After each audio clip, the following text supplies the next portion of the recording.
സംവിധായകൻ രഞ്ജിത്തിനെതിരായ യുവാവിന്റെ പരാതിയിൽ സംശയം പ്രകടിപ്പിച്ചു കോടതി.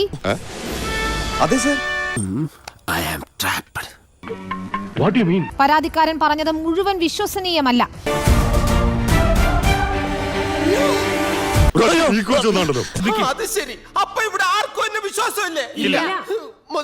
എങ്ങനെ വിശ്വസിക്കും?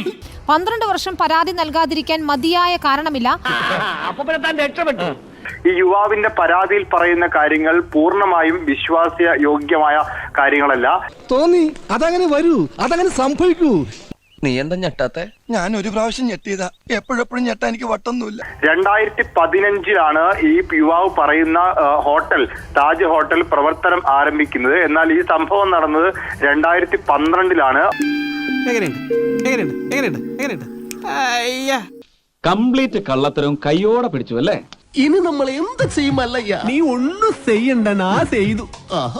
ഈ സംഭവം നടന്നു എന്ന് പറയുന്ന പ്ലേസ് ഓഫ് ഒക്കറൻസ് തന്നെ വളരെ പ്രധാനപ്പെട്ട എവിഡൻസ് ആണ്. അത് തെറ്റിപ്പോയിരിക്കുന്നു. എന്തെന്നും അത് ഈ പറയുന്നല്ലോ, ഈ കേസല്ലാകെ കുഴഞ്ഞു പറയുന്ന പോലെ ഉണ്ടല്ലോ. എവിടെയോ എന്തോ ഒരു തകരാറ് പോലെ. മാത്രവുമല്ല 12 വർഷക്കാലം ഈ പരാതിയുമായി യുവാവ് രംഗത്ത് വരാതിരുന്നതിനെയും കോടതി സംശയത്തോടുകൂടി നോക്കിക്കാണുന്നു. അത് ഇത്രയും കൊനഷ്ടമുള്ള ഏർപ്പാടായിരിക്കും ഞാൻ അറിഞ്ഞു.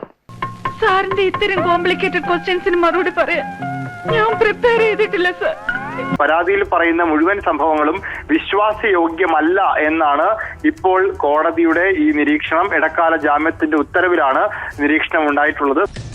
ഇതൊരു കാര്യം മറ്റേടത്ത് ഐഡിയ ആയിപ്പോയി. അവിടുന്നും കിട്ടി, ഇവിടുന്നും കിട്ടി. പക്ഷെ ഇതിൽ എത്രമാത്രം വാസ്തവമുണ്ട്, ആരാണ് ഇതിന് ഉത്തരവാദി എന്നൊക്കെ അറിഞ്ഞതിന് ശേഷം നമുക്ക് തീരുമാനമെടുക്കാം.